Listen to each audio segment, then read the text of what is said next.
ದೇವರ ಪವಿತ್ರ ನಾಮಕ್ಕೆ ಸ್ತೋತ್ರವಾಗಲಿ. ನಮ್ಮ ದೇವರು ಸ್ತುತಿ ಸ್ತೋತ್ರಗಳಿಗೆ ಯೋಗ್ಯನಾಗಿದ್ದಾನೆ. ಆತನು ಪರಿಶುದ್ಧನು ಪರಿಶುದ್ಧನು ಪರಿಶುದ್ಧನು, ಘನಮಾನ ಮಹಿಮೆಗಳಿಗೆ ಯೋಗ್ಯನಾಗಿದ್ದಾನೆ. ಆತನ ಸೇವಕರಾದ ನಾವೆಲ್ಲರೂ, ಆತನ ಭಕ್ತಾದಿಗಳಂತ ನಾವೆಲ್ಲರೂ ಕೂಡ ತ್ರಯೇಕ ದೇವರ ನಾಮವನ್ನು ಸ್ತುತಿಸೋಣ, ಆರಾಧಿಸೋಣ, ಕೊಂಡಾಡೋಣ. ನಾವೆಲ್ಲರೂ ಈಗ ಸ್ತುತಿ ಪದಗಳಿಂದ ಪರಿಶುದ್ಧನಾದ ದೇವರಿಗೆ ಜಯಘೋಷ ಮಾಡುವೆವು, ಜಯಘೋಷ ಮಾಡುವೆವು ಎಂಬ ಸ್ತುತಿ ಪದವನ್ನು ಹಾಡುತ್ತಾ ದೇವರನ್ನ ಕೊಂಡಾಡೋಣ.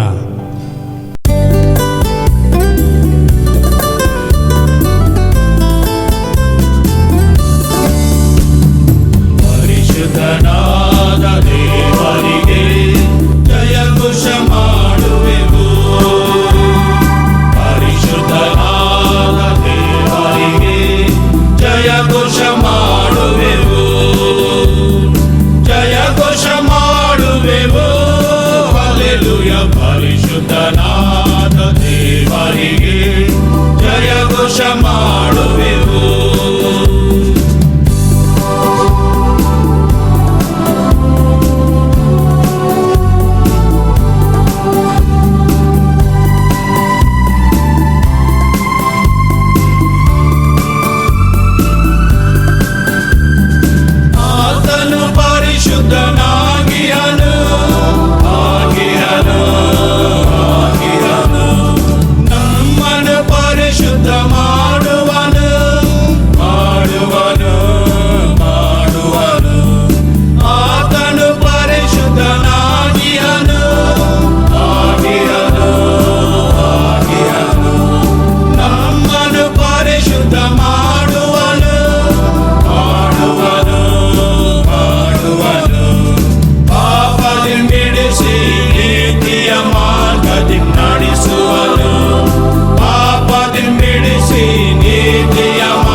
ಬೆಳಕು ಆಗಿದೆ. ನಮ್ಮ ಸೃಷ್ಟಿಕರ್ತನೆ ಅದು ನಡೆಸುವಾತನೇ, ತಂದೆಯೇ ನಿನಗೆ ಸ್ತೋತ್ರ. ನಿನ್ನ ಸಮ್ಮುಖದಲ್ಲಿ ಈ ಸಮಯದಲ್ಲಿ ಸೇರಿದೆವು ನಿನಗೆ ಸ್ತೋತ್ರ, ಸೇರಿದೆವು ನಿನಗೆ ಸ್ತೋತ್ರ. ಆರಂಭ ಮಾಡೋಣ. ಕತ್ತಲೆಯೊಳಗಿಂದ ಬೆಳಕು ಹೊಳೆಯಲಿ ಎಂದು ಹೇಳಿದ ದೇವರು ತಾನೇ ಯೇಸು ಕ್ರಿಸ್ತನ ಮುಖದಲ್ಲಿ ತೋರುವ ದೇವ ಪ್ರಭಾವ ಜ್ಞಾನವೆಂಬ ಪ್ರಕಾಶವು ಅನೇಕರಿಗೆ ಉಂಟಾಗುವುದಕ್ಕಾಗಿ ನಮ್ಮ ಹೃದಯಗಳಲ್ಲಿ ಹೊಳೆದನು. ನಮ್ಮ ಆರಾಧನೆಯ ಆರಂಭವು ತಂದೆ, ಕುಮಾರ, ಪವಿತ್ರಾತ್ಮನಾಗಿರುವ ತ್ರಯೇಕ ದೇವರ ನಾಮದಲ್ಲಿ ಉಂಟಾಗಲಿ. ಆಮೇನ್. ಹಾಡುವ ಸಂಗೀತಗಳಲ್ಲಿ 35, ಅದರಲ್ಲಿ ಮೊದಲಿನ 2 ಚರಣಗಳನ್ನು ಮಾತ್ರ ಹಾಡಿಕೊಳ್ಳೋಣ. ಸಂಗೀತ ಬಾಸಲ್ ಮಿಷನ್ 35, ಅದರಲ್ಲಿ ಮೊದಲಿನ 2 ಚರಣಗಳನ್ನು ಹಾಡಿಕೊಳ್ಳೋಣ.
ದೇವರ ಕೃಪಾ ಸನ್ನಿಧಿಯಲ್ಲಿ ಸೇರಿ ಬಂದಂಥ ನಾವುಗಳು ಆತನ ಆಶೀರ್ವಾದವನ್ನು ಬಯಸಿ ಬಂದ ಹಾಗೆ ಆತನ ಸನ್ನಿಧಾನದಲ್ಲಿ ನಮ್ಮ ಪಾಪಗಳನ್ನು ಅರಿಕೆ ಮಾಡುವ ಹಾಗೆ ಆರಾಧನಾ ಕ್ರಮದ 126ನೇ ಪುಟದ ಕೊನೆ ಭಾಗದಲ್ಲಿರುವಂಥ ಪಾಪದರಿಕೆ ಪ್ರಾರ್ಥನೆಯನ್ನು ಹೇಳೋಣ.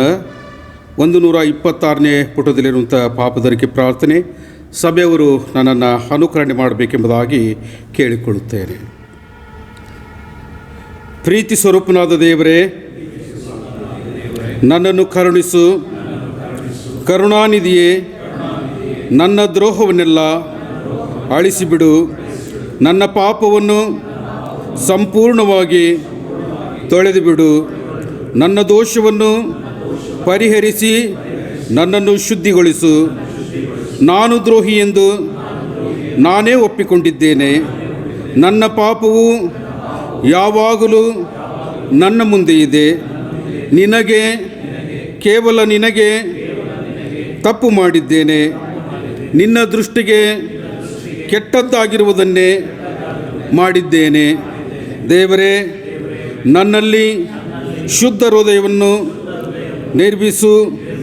ನನಗೆ ಸ್ಥಿರಚಿತ್ತವನ್ನು ಅನುಗ್ರಹಿಸಿ ನನ್ನನ್ನು ನೂತನಪಡಿಸು. ನಿನ್ನ ರಕ್ಷಣಾನಂದವನ್ನು ನಾನು ತಿರುಗಿ ಅನುಭವಿಸುವಂತೆ ಮಾಡು. ನನ್ನಲ್ಲಿ ಸಿದ್ಧ ಮನಸ್ಸನ್ನು ಹುಟ್ಟಿಸಿ ನನಗೆ ಆಧಾರನಾಗು. ಆಮೇನ್.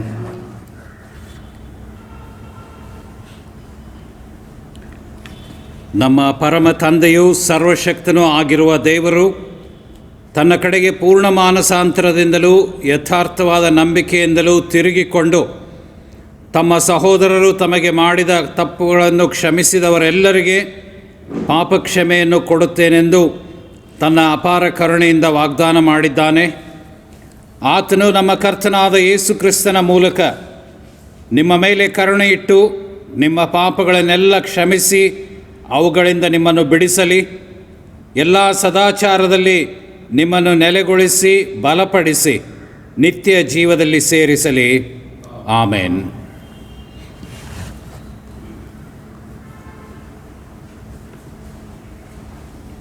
ದಯಮಾಡಿ ಸಭೆಯರು ಕೂತ್ಕೊಳ್ಳ್ರಿ. ಹಳೆ ಒಡಂಬಡಿಕೆಯ ಪಾರಾಯಣ ಪಾಠವನ್ನು ಓದಿ ಕೇಳುವುದಕ್ಕಿಂತ ಪೂರ್ವದಲ್ಲಿ ಸಂಕೀರ್ತನೆಯಲ್ಲಿ 5ನೇ ಸಂಕೀರ್ತನೆಯನ್ನು ಆಡೋಣ. ಸಂಕೀರ್ತನೆ 5, ಈ ಕೀರ್ತನೆಯಿಂದ 1 ಮತ್ತು 3ನೇ ಚರಣವನ್ನು ಆಡೋಣ.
ಈ ಪರಿಶುದ್ಧ ದಿನಕ್ಕೆ ನೇಮಕವಾದಂಥ ಹಳೆ ಒಡಂಬಡಿಕೆಯ ವೇದ ಪಾರಾಯಣ ಭಾಗವು ವಿಮೋಚನ ಕಾಂಡ 24ನೇ ಅಧ್ಯಾಯ 12ನೇ ವಚನದಿಂದ 18ರಲ್ಲಿ ಬರೆದಿರುವ ದೇವರ ವಾಕ್ಯವನ್ನು ಓದಿ ಕೇಳೋಣ. The book of Exodus chapter 24 verse beginning from 12 to 18. ಶಿಲಾಶಾಸನಗಳನ್ನು ಹೊಂದುವುದಕ್ಕೆ ಮೋಸೆ ಸೀನಾಯಿ ಬೆಟ್ಟವನ್ನು ಹತ್ತಿದ್ದು ಯೆಹೋವನ ತೇಜಸ್ಸು ಜನರಿಗೆ ಕಾಣಿಸಿದ್ದು. ಯೆಹೋವನು ಮೋಶೆಗೆ, ನೀನು ಬೆಟ್ಟವನ್ನು ಹತ್ತಿ ಬಂದು ನನ್ನ ಹತ್ತಿರದಲ್ಲೇ ಇರು. ನೀನು ಆ ಧರ್ಮಶಾಸ್ತ್ರವನ್ನು ಆಜ್ಞೆಗಳನ್ನು ಜನರಿಗೆ ಬೋಧಿಸುವಂತೆ ನಾನು ಅವುಗಳನ್ನು ಬರೆದಿರುವ ಶಿಲಾಶಾಸನಗಳನ್ನು ನಿನಗೆ ಕೊಡುತ್ತೇನೆ ಎಂದು ಹೇಳಲಾಗಿ, ಮೋಶೆ ತನ್ನ ಶಿಷ್ಯನಾದ ಯೆಹೋಶುವನ ಸಮೇತ ಎದ್ದು ದೇವರ ಬೆಟ್ಟದ ಮೇಲಕ್ಕೆ ಹೋದನು.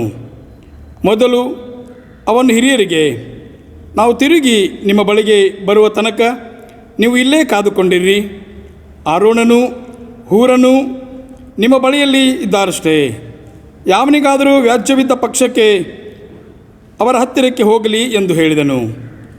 ಮೋಶೆ ಬೆಟ್ಟವನ್ನು ಹತ್ತಿದಾಗ ಮೇಘವು ಅದನ್ನು ಮುಚ್ಚಿಕೊಂಡಿತು. ಯೆಹೋವನ ತೇಜಸ್ಸು ಸೀನಾಯಿ ಬೆಟ್ಟದ ಮೇಲೆ ನಿಂತಿತು ಮತ್ತು ಆ ಮೇಘವು 6 ದಿನಗಳವರೆಗೂ ಬೆಟ್ಟವನ್ನು ಮುಚ್ಚಿಕೊಂಡಿತ್ತು.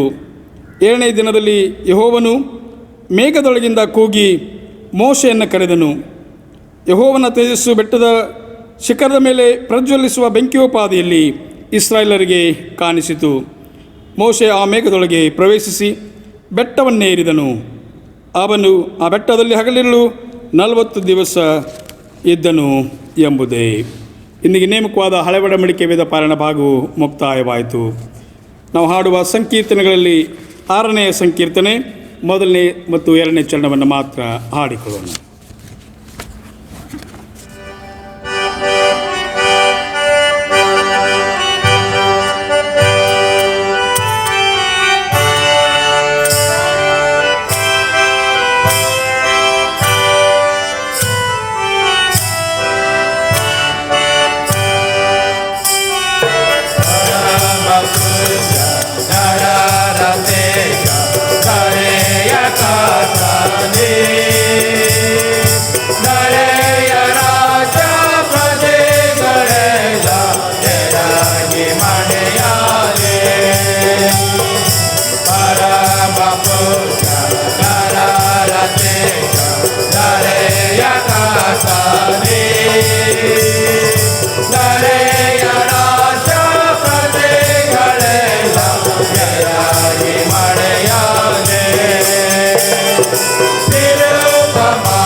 ಪಂಚಾಶತ್ತಮ ನಂತರದ 10ನೇ ಭಾನುವಾರಕ್ಕೆ ನೇಮಕವಾದ ಪಾರಾಯಣ ಪಾಠದ ಹೊಸ ಒಡಂಬಡಿಕೆಯ ಭಾಗವು ಶ್ರೀ ಲೂಕನು ಬರೆದ ಸುವಾರ್ತೆ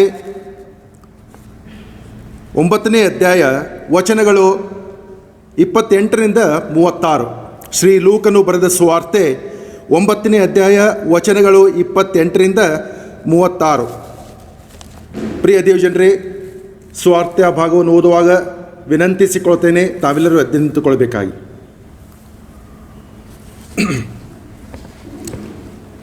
ಯೇಸು ಪ್ರಕಾಶ ರೂಪದಿಂದ ಕಾಣಿಸಿಕೊಂಡದ್ದು. ಯೇಸು ಈ ಮಾತುಗಳನ್ನು ಹೇಳಿ ಸುಮಾರು 8 ದಿನಗಳಾದ ಮೇಲೆ ಪೇತ್ರ, ಯೋಹಾನ, ಯಾಕೋಬರನ್ನು ಕರೆಕೊಂಡು ಪ್ರಾರ್ಥನೆ ಮಾಡುವುದಕ್ಕೆ ಬೆಟ್ಟವನ್ನು ಹತ್ತಿದನು. ಆತನು ಪ್ರಾರ್ಥನೆ ಮಾಡುತ್ತಿರಲಾಗಿ ಆತನ ಮುಖಭಾವವು ಬೇರೆಯಾಯಿತು. ಆತನ ಉಡುಪು ಬೆಳ್ಳಗಾಗಿ ಮಿಂಚುತ್ತಾ ಬಂತು. ಇದಲ್ಲದೆ 2 ಪುರುಷರು ಆತನ ಸಂಗಡ ಮಾತಾಡುತ್ತಿದ್ದರು.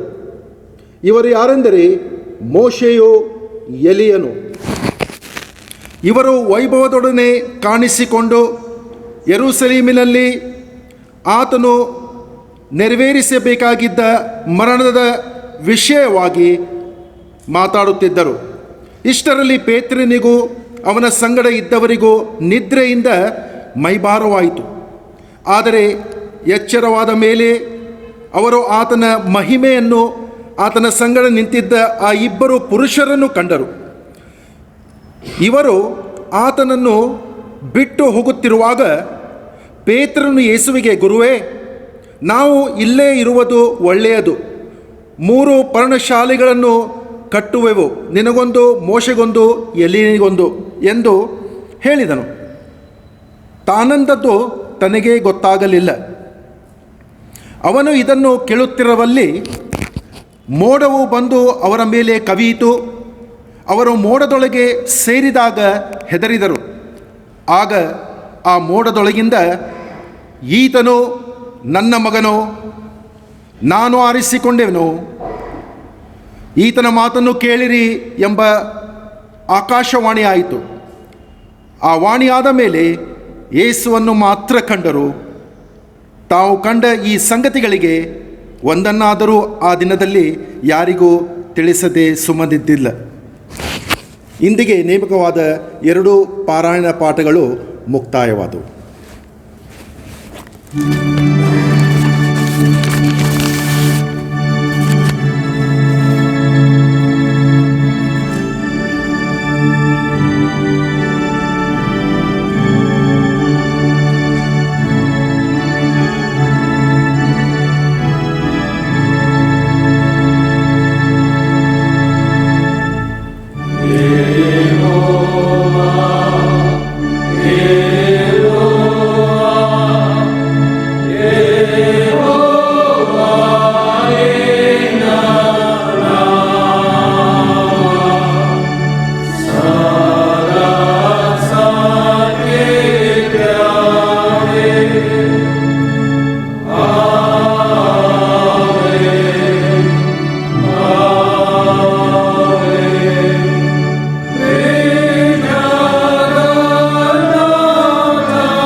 ನಾವಿರುವ ಸ್ಥಳದಲ್ಲಿ ಎಲ್ಲರೂ ಎದ್ದು ನಿಂತುಕೊಂಡು ನಮ್ಮ ವಿಶ್ವಾಸವನ್ನು ಅರಿಕೆ ಮಾಡಿಕೊಳ್ಳುವ ಹಾಗೆ ನಾವೆಲ್ಲರೂ ಒಟ್ಟಾಗಿ ಅಪೋಸ್ತಲಿಕ ವಿಶ್ವಾಸ ಪ್ರಮಾಣವನ್ನು ಅರಿಕೆ ಮಾಡಿಕೊಳ್ಳೋಣ. ನಾವೆಲ್ಲರೂ ಒಟ್ಟಾಗಿ ಅಪೋಸ್ತಲಿಕ ವಿಶ್ವಾಸ ಪ್ರಮಾಣವನ್ನು ಅರಿಕೆ ಮಾಡಿಕೊಳ್ಳೋಣ. ಪರಲೋಕ ಭೂಲೋಕಗಳನ್ನು ಸೃಷ್ಟಿಸಿದ ಸರ್ವಶಕ್ತನಾಗಿರುವ ತಂದೆಯಾದ ದೇವರು ನಂಬುತ್ತೇನೆ. ಆತನ ಏಕಕುಮಾರನಾಗಿರುವ ನಮ್ಮ ಪ್ರಭುವಾದ ಯೇಸು ಕ್ರಿಸ್ತನು ನಂಬುತ್ತೇನೆ. ಈತನು ಪರಿಶುದ್ಧಾತ್ಮನಿಂದ ಕನ್ಯಾಮರಿಯಳ ಗರ್ಭದಲ್ಲಿ ಧರಿಸಲ್ಪಟ್ಟು ಆಕೆಯಲ್ಲಿ ಹುಟ್ಟಿ ಪಂತ ಪಿಲಾತನ ಆಧಿಪತ್ಯದಲ್ಲಿ ಶ್ರಮೆ ಹೊಂದಿ ಶಿಲುಬೆಗೆ ಜಡಿಯಲ್ಪಟ್ಟು ಸತ್ತು ಹೂಣಲ್ಪಟ್ಟು ಪಾತಾಳಕ್ಕೆ ಇಳಿದು ಹೋಗಿ 3ನೇ ದಿವಸದಲ್ಲಿ ಸತ್ತೊಳಗಿಂದ ಎದ್ದು ಪರಲೋಕಕ್ಕೇರಿ ಹೋಗಿ ಅಲ್ಲಿ ಸರ್ವಶಕ್ತನಾಗಿರುವ ತಂದೆಯಾದ ದೇವರ ಬಲಪಾರ್ಶ್ವದಲ್ಲಿ ಕುಳಿತುಕೊಂಡಿರುತ್ತಾನೆ. ಈತನು ಅಲ್ಲಿಂದ ಬಂದು ಬದುಕಿರುವವರಿಗೂ ಸತ್ತವರಿಗೂ ನ್ಯಾಯ ತೀರಿಸುವನು ಎಂಬುದು ನಂಬುತ್ತೇನೆ. ನಾನು ಪರಿಶುದ್ಧಾತ್ಮ ನಂಬುತ್ತೇನೆ. ಒಂದೇ ಪರಿಶುದ್ಧರ ಕ್ರೈಸ್ತರ ಸಭೆಯು, ಭಕ್ತರ ಅನ್ಯೋನ್ಯತೆಯು, ಪಾಪದ ಪರಿಹಾರವು, ದೇಹದ ಪುನರುತ್ಥಾನವು, ನಿತ್ಯ ಜೀವವು ಉಂಟೆಂಬುದು ನಂಬುತ್ತೇನೆ. ಆಮೇನ್. ದಯಮಾಡಿ ಸಭಿಕರು ಕುಳಿತುಕೊಳ್ಳಬೇಕಾಗಿ ವಿನಂತಿ.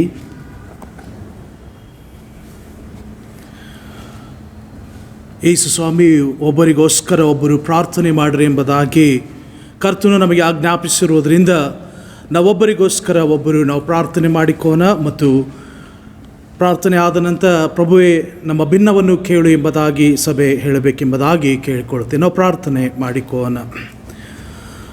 ಅತಿ ಪರಿಶುದ್ಧನಾಗಿರುವಂಥ ನಮ್ಮ ಪರಲೋಕದ ತಂದೆಯಾದ ದೇವರೇ, ಸ್ವಾಮಿ ಹೊತ್ತು ಕರ್ತನೆ ನಿನ್ನ ಮಗನಾಗಿರುವಂಥ ಯೇಸು ಕ್ರಿಸ್ತನ ನಾಮದಲ್ಲಿ ನಿನ್ನ ಪಾದಡಿಗೆ ಬಂದು ಕರ್ತನೆ ಸ್ವಾಮಿ ನಾವು ಬೇಡುವಂಥವರಾಗಿದ್ದೇವೆ.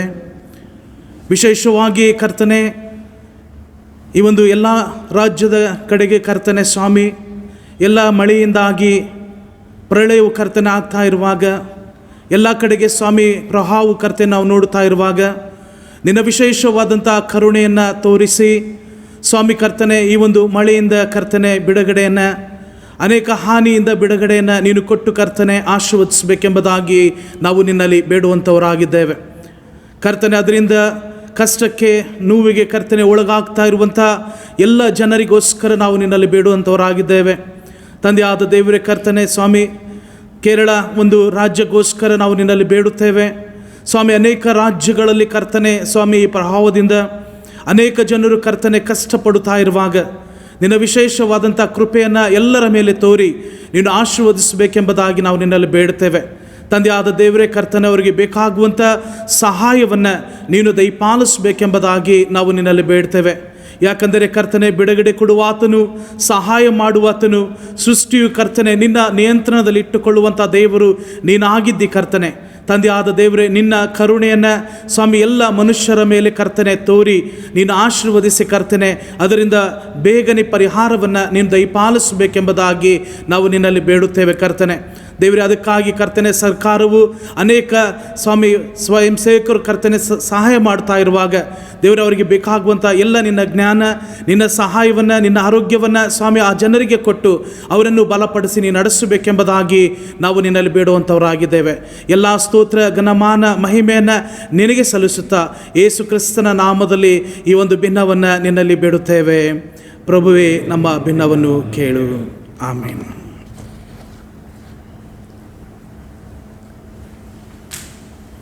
ದಯವಿಟ್ಟು ಕೂತ್ಕೊಳ್ರಿ. ಕರ್ತನಲ್ಲಿ ಪ್ರೀತಿಯುಳ್ಳ ಸಹೋದರ ಸಹೋದರಿಯರೇ, ಈ ಒಂದು ಆನ್ಲೈನ್ ಆರಾಧನೆಯಲ್ಲಿ ಭಾಗವಹಿಸಿರುವಂಥ ಪ್ರತಿಯೊಬ್ಬರಿಗೆ ನಾನು ಯೇಸು ಕ್ರಿಸ್ತನ ಮಧುರ ನಾಮದಲ್ಲಿ ವಂದನೆಗಳನ್ನು ತಿಳಿಸ್ತೇನೆ. ಈ ಒಂದು ಆರಾಧನೆಯನ್ನು ಆನ್ಲೈನ್ ಆರಾಧನೆ ನಡೆಸುವಂಥ ಉದ್ದೇಶ ತಮಗೆ ಗೊತ್ತಿದೆ. ಅನೇಕರಿಗೆ ಆರಾಧನೆ ಮಾಡುವಂಥ ಅವಕಾಶ ಈ ದಿನಗಳಲ್ಲಿಲ್ಲ.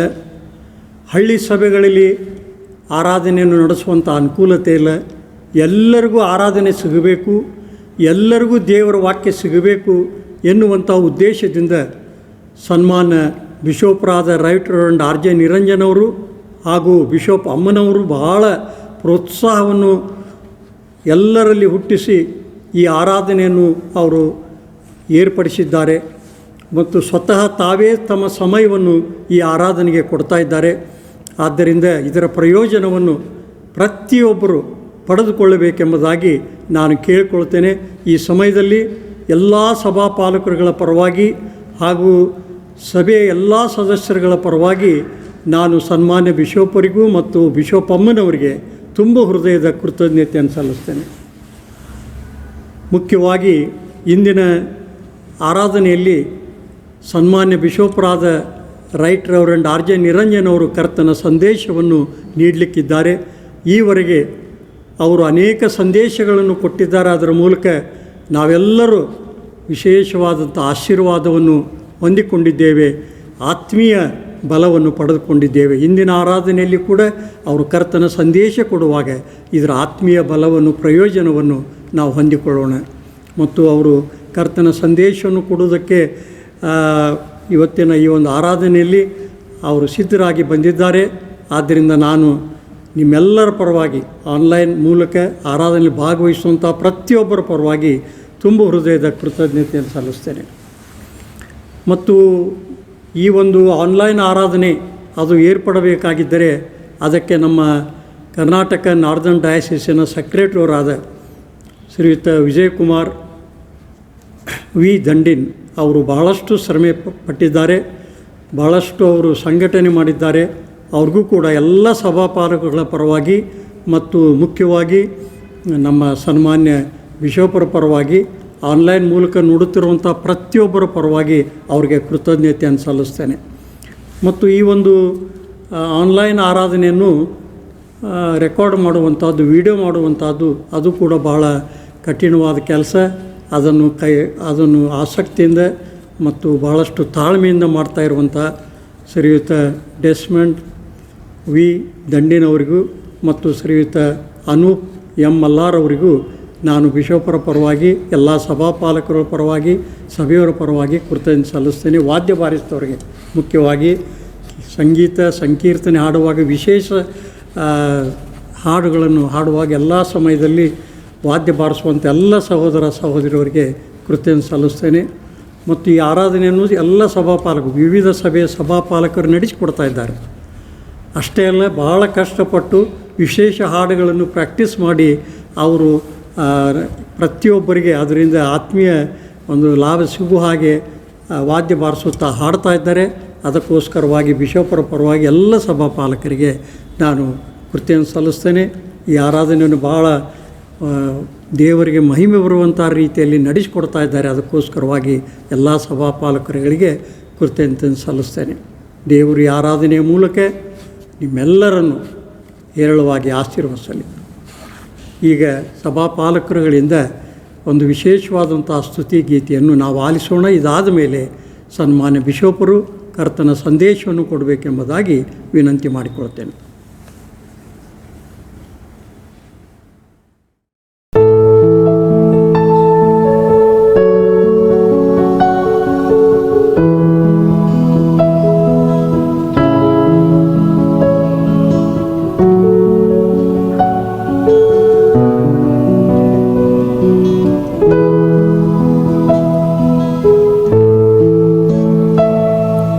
ಧನ್ಯ ಧನ್ಯ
निर्दोष मेमना हर एक जुबाने गाएगी यीशु पवित्र है। मेरे पापों को धो दिया परमेश्वर का निर्दोष मेमना हर एक जुबाने गाएगी यीशु पवित्र है। यीशु पवित्र है। यीशु पवित्र है। यीशु पवित्र है। मेरा यीशु पवित्र है। हालेलुया आमीन। हालेलुया आमीन। हालेलुया आमीन। हालेलुया आमीन।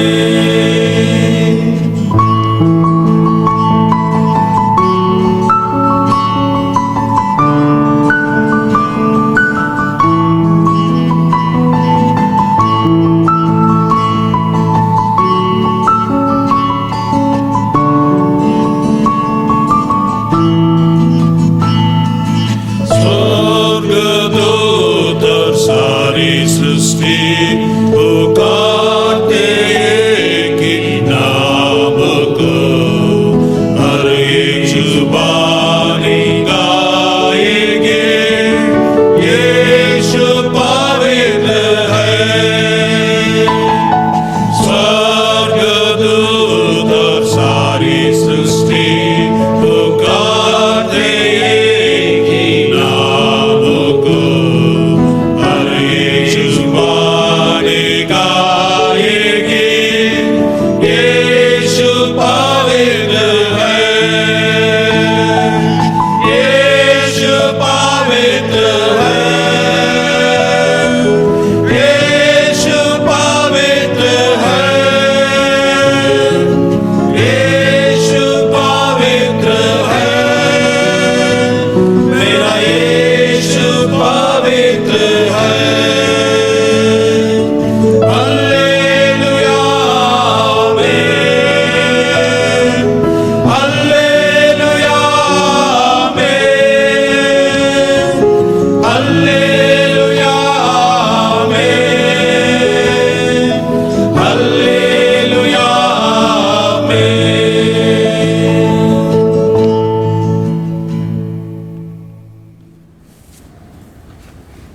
ಪ್ರಾರ್ಥನೆ ಮಾಡೋಣ.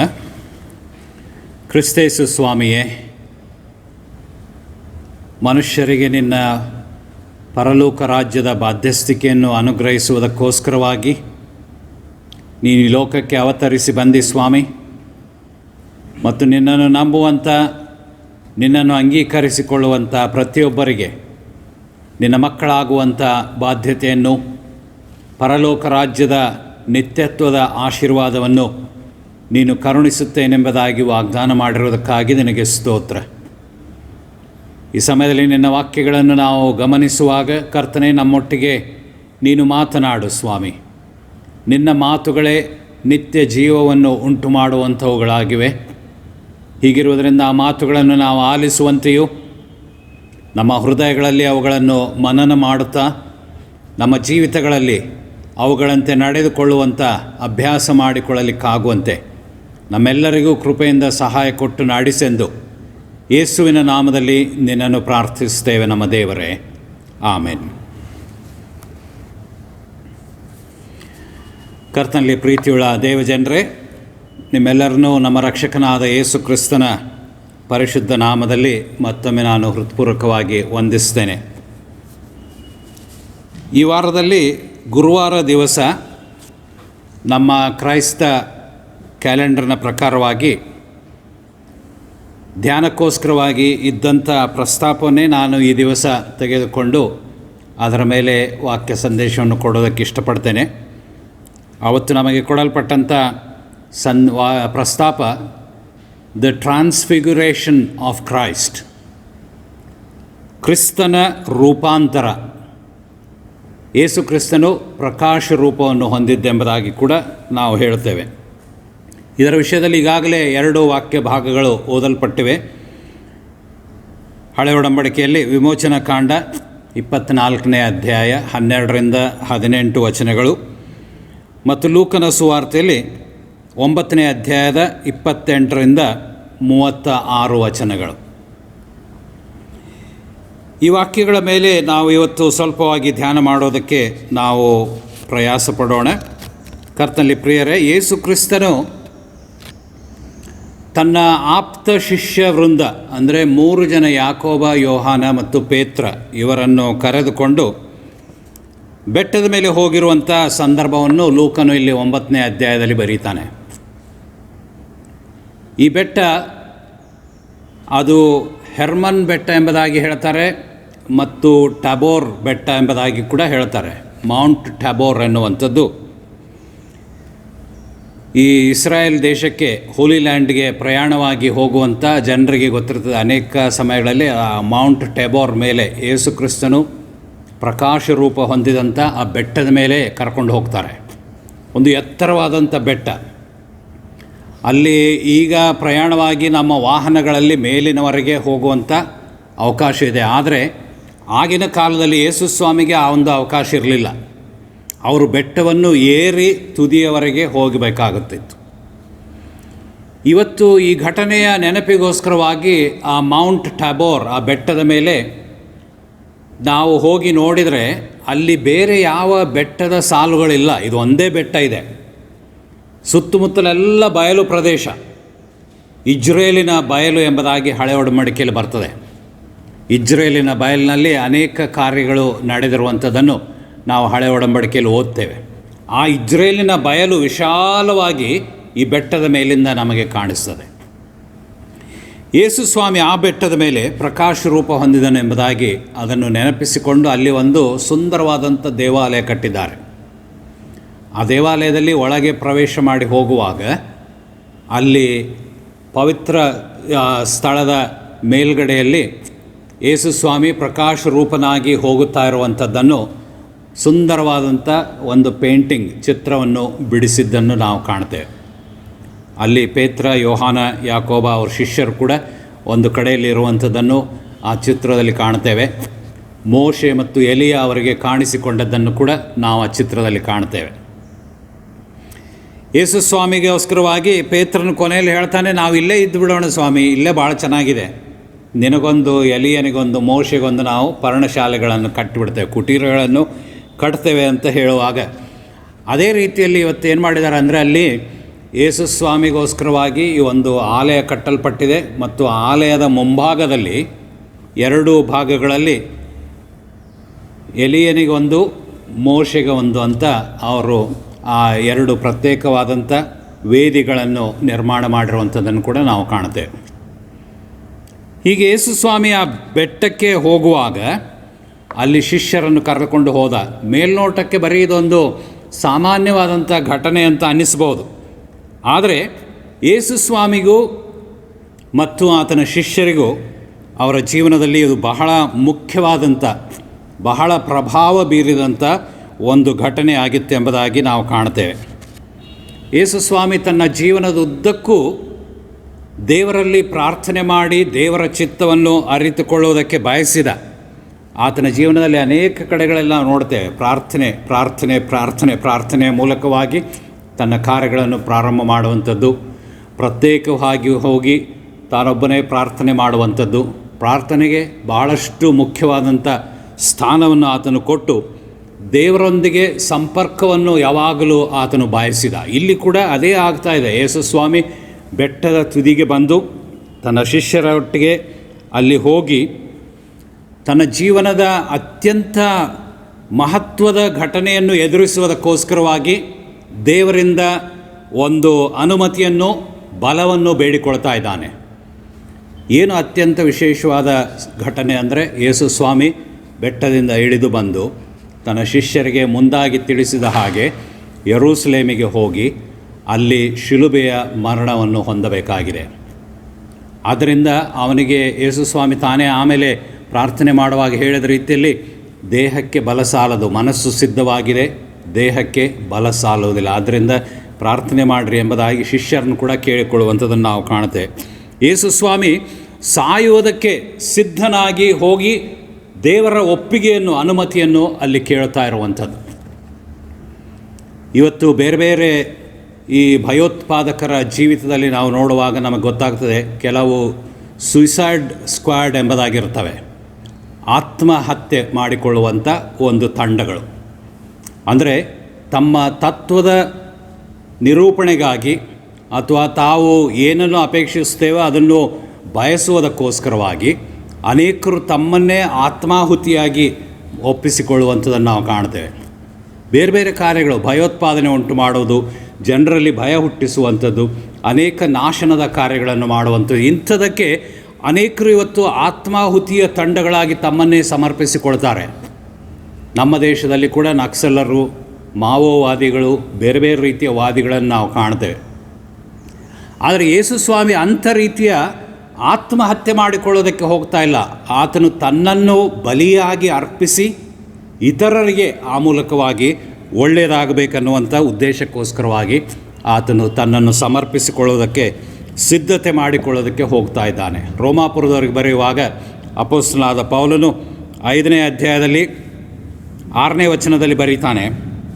ರೋಮಾಪುರ 5:6ರಲ್ಲಿ ನಾವು ನೋಡುವಾಗ, ನಾವು ಅಶಕ್ತರಾಗಿದ್ದಾಗಲೇ ಕ್ರಿಸ್ತನು ನೇಮಿತ ಕಾಲದಲ್ಲಿ ಭಕ್ತಿಹೀನರಿಗೋಸ್ಕರ ಪ್ರಾಣ ಕೊಟ್ಟನು.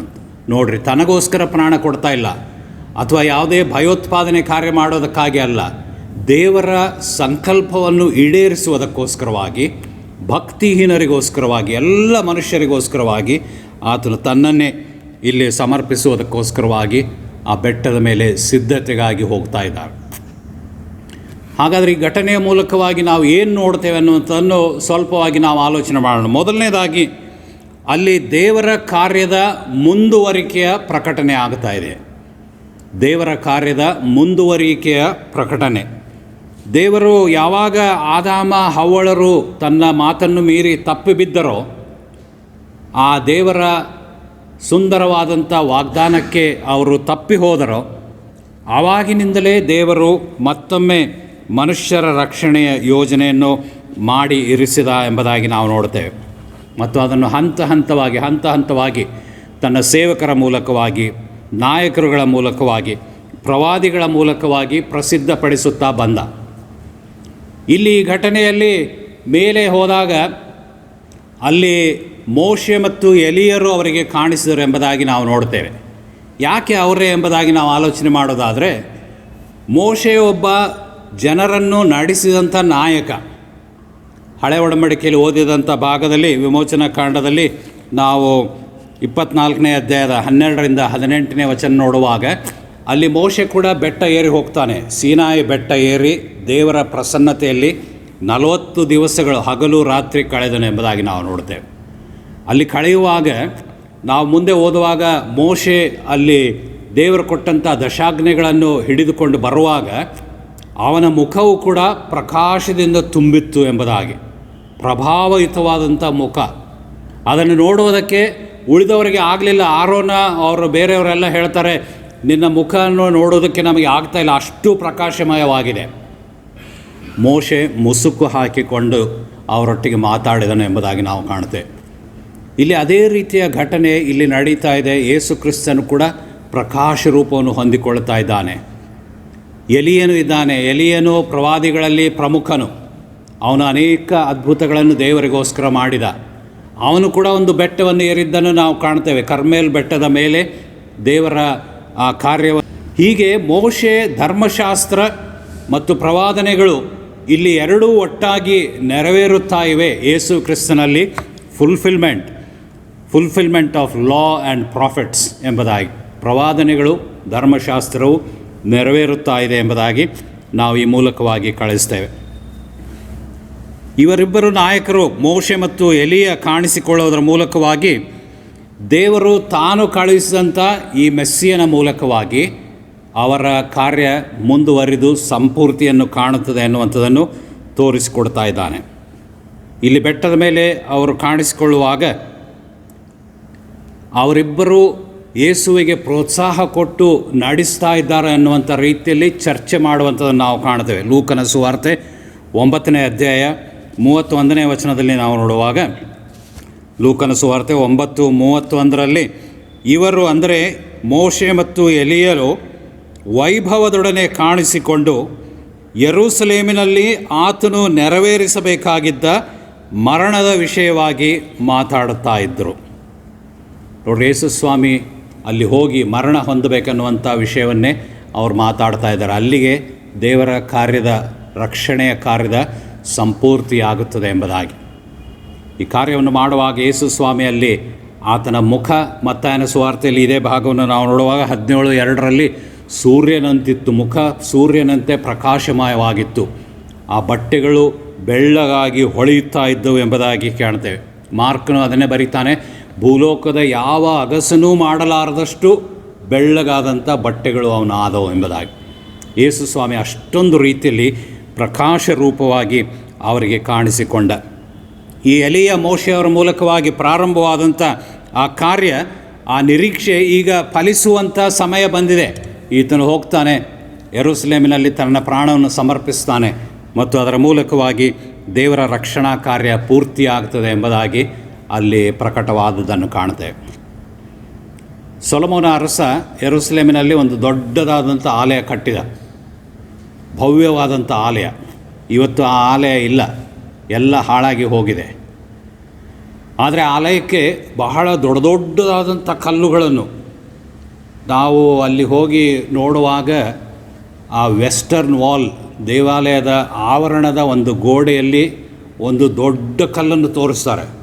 ಸುಮಾರು ಒಂದು 40 ಅಡಿ ಉದ್ದ, ಒಂದೇ ಕಲ್ಲು 40 ಅಡಿ ಉದ್ದ, ಒಂದು 4-5 ಅಡಿ ಎತ್ತರ ಮತ್ತು ಅಷ್ಟೇ ಅಗಲವಾಗಿರುವಂಥ ಕಲ್ಲು. ಇಂಥ ದೊಡ್ಡ ದೊಡ್ಡ ಕಲ್ಲುಗಳನ್ನು ಕಟ್ಟಿ ದೇವಾಲಯವನ್ನು ಆತನು ನಿರ್ಮಿಸಿದ. ಆದ್ದರಿಂದಲೇ ಶಿಷ್ಯರು ಯೇಸು ಸ್ವಾಮಿಗೆ ಹೇಳ್ತಾರೆ, ನೋಡು ಸ್ವಾಮಿ, ಎಷ್ಟು ಒಳ್ಳೊಳ್ಳೆ ದೊಡ್ಡ ದೊಡ್ಡ ಕಲ್ಲುಗಳು. ಅದಕ್ಕೆ ಸ್ವಾಮಿ ಹೇಳಿದ, ಈ ಕಲ್ಲುಗಳ ಮೇಲೆ ಒಂದರ ಮೇಲೆ ಒಂದು ಕಲ್ಲು ಉಳಿಯುವುದಿಲ್ಲ, ಎಲ್ಲ ಬಿದ್ದು ಹೋಗ್ತವೆ. ಇವತ್ತು ಅದೇ ರೀತಿಯಾಗಿ ಯೇಸು ಸ್ವಾಮಿಯ ಮಾತು ನೆರವೇರಿದೆ. ದೇವಾಲಯ ಇವತ್ತು ಇಲ್ಲ. ಆದರೆ ಆ ದೇವಾಲಯದಲ್ಲಿ ಉಪಯೋಗಿಸಿದಂಥ ಒಂದು ಕಲ್ಲಿನ ವಿಷಯವಾಗಿ ಕೆಲವರಿಗೆ ಗೊತ್ತಿದೆ. ಒಂದು ಕಲ್ಲಿನ ಮೇಲೆ ಯಜ್ಞಪೀಠದ ಹತ್ತಿರದಲ್ಲಿದ್ದಂಥ ಆ ಕಲ್ಲು, ಆ ಕಲ್ಲಿನ ಮೇಲೆ ಕೆತ್ತನೆಗಳನ್ನು ಮಾಡಿದರು. ಏನು ಕೆತ್ತನೆ ಅಂದರೆ, ಒಂದು ಕಡೆ ನೊಗ ಹೊರುವಂಥದ್ದು, ಎತ್ತುಗಳು ಹೊರುವಂಥ ನೊಗದ ಚಿತ್ರ, ಇನ್ನೊಂದು ಕಡೆಯಲ್ಲಿ ಯಜ್ಞವೇದಿಯ ಚಿತ್ರ, ಮಧ್ಯದಲ್ಲಿ ಒಂದು ಕೊಬ್ಬಿದ ಆಕಳಿನ ಚಿತ್ರ. ಅಂದರೆ ಅದು ಏನು ತೋರಿಸ್ತಾ ಇತ್ತಂದರೆ, ಸಾಂಕೇತಿಕವಾಗಿ ಈ ಎತ್ತು ಏನು ಬೇಕಂದರೆ ನೊಗ ಹೊರೋದಕ್ಕೂ ಸಿದ್ಧ ಆಗಿರಬೇಕು ಮತ್ತು ಜನರ ಪ್ರಾಯಶ್ಚಿತ್ತಕ್ಕೋಸ್ಕರವಾಗಿ ಯಜ್ಞವೇದಿಯ ಮೇಲೆ ಅರ್ಪಿತವಾಗುವುದಕ್ಕೂ ಕೂಡ ಸಿದ್ಧವಾಗಿರಬೇಕು. ಇವತ್ತು ಯೇಸು ಸ್ವಾಮಿ ಅದೇ ರೀತಿಯಲ್ಲಿ ತನ್ನನ್ನು ಸಮರ್ಪಣೆ ಮಾಡಿಕೊಳ್ಳುವಾಗ ಸೇವೆ ಮಾಡುವುದಕ್ಕೂ ಸಿದ್ಧನಾಗಿದ್ದಾನೆ ಮತ್ತು ತನ್ನನ್ನು ಸಮರ್ಪಿಸಿಕೊಳ್ಳುವುದಕ್ಕೂ ಕೂಡ ಸಿದ್ಧನಾಗಿದ್ದಾನೆ. ಮತ್ತಾಯನ ಸುವಾರ್ತೆ 20ನೇ ಅಧ್ಯಾಯ 28ನೇ ವಚನದಲ್ಲಿ ಆತನು ಹೇಳ್ತಾನೆ. ಮತ್ತಾಯ 20:28 ನೋಡುವಾಗ ಆತನು ಹೇಳುವಂಥ ಮಾತುಗಳು,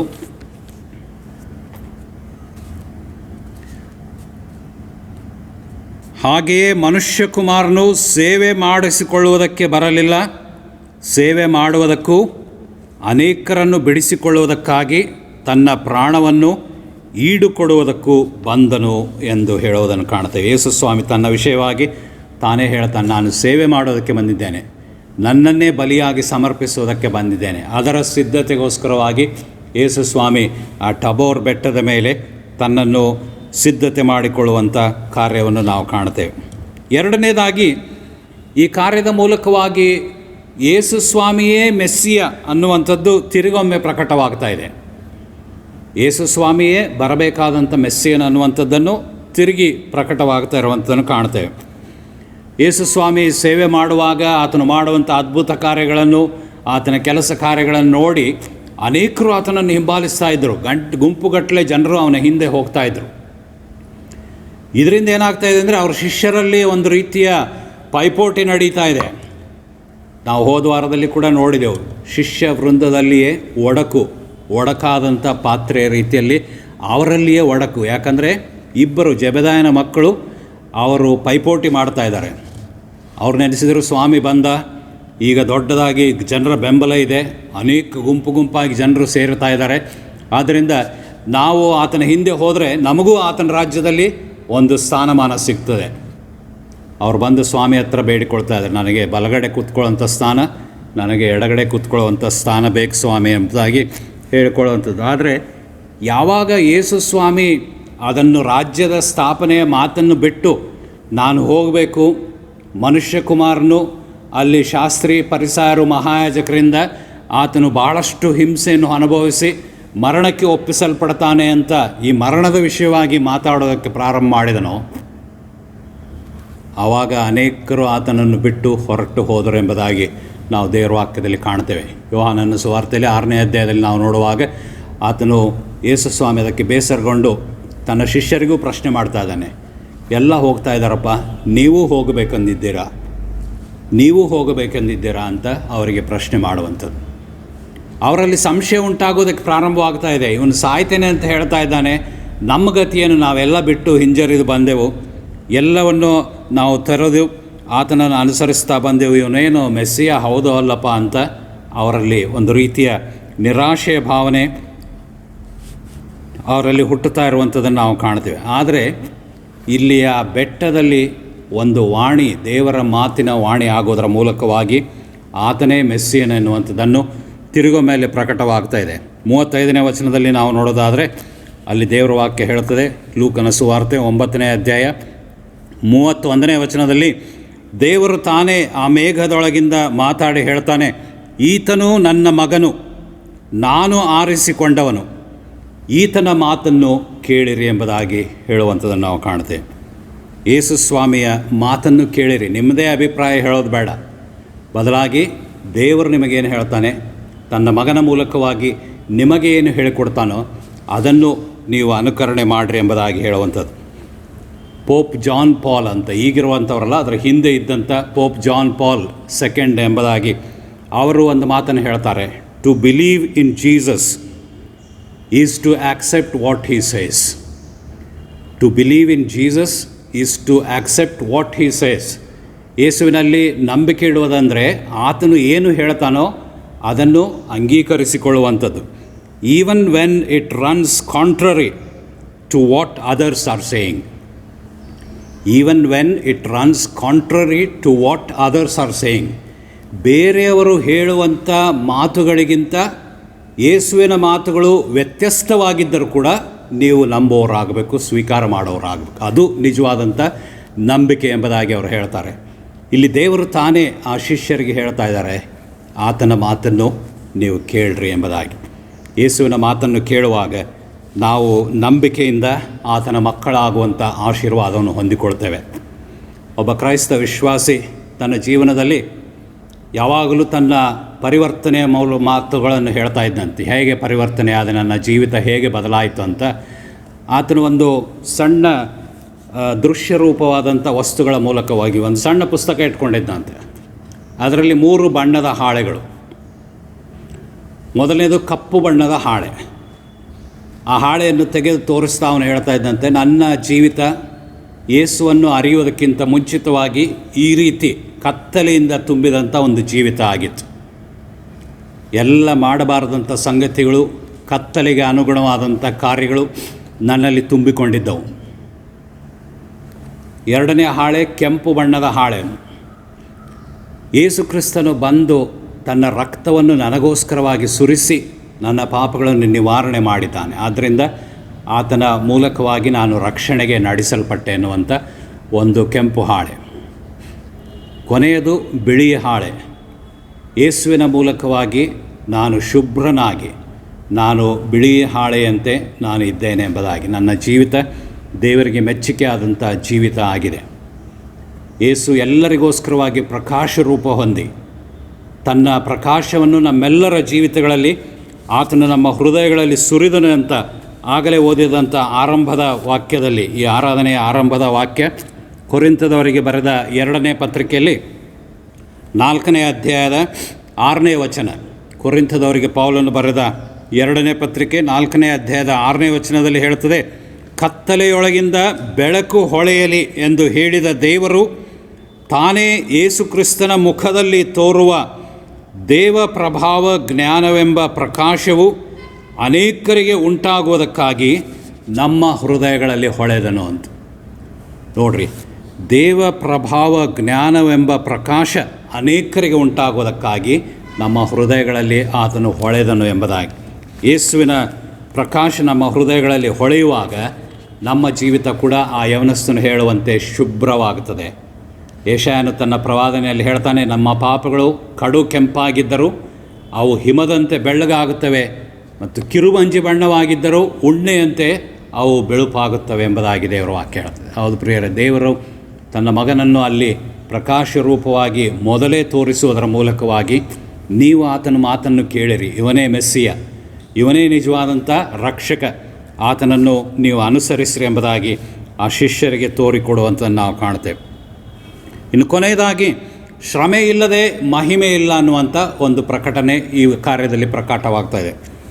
ಶ್ರಮೆ ಇಲ್ಲದೆ ಮಹಿಮೆ ಇಲ್ಲ. ಈ ಬೆಟ್ಟದ ಮೇಲೆ ಮೋಶೆ ಎಲಿಯರ ದರ್ಶನ, ಯೇಸುವಿನ ರೂಪಾಂತರ ಪ್ರಕಾಶ ರೂಪವಾದದ್ದು, ದೈವ ಪ್ರಸನ್ನತೆ, ದೇವರು ಮಾತಾಡುವಂಥದ್ದು, ಇದನ್ನೆಲ್ಲ ನೋಡುವಾಗ ಪೇತ್ರನಿಗೆ ಭಾಳ ಚೆನ್ನಾಗಿದೆ, ಇಲ್ಲಿ ನಾವು ಇಲ್ಲೇ ಇದ್ದು ಬಿಡೋಣ ಸ್ವಾಮಿ ಅಂತ.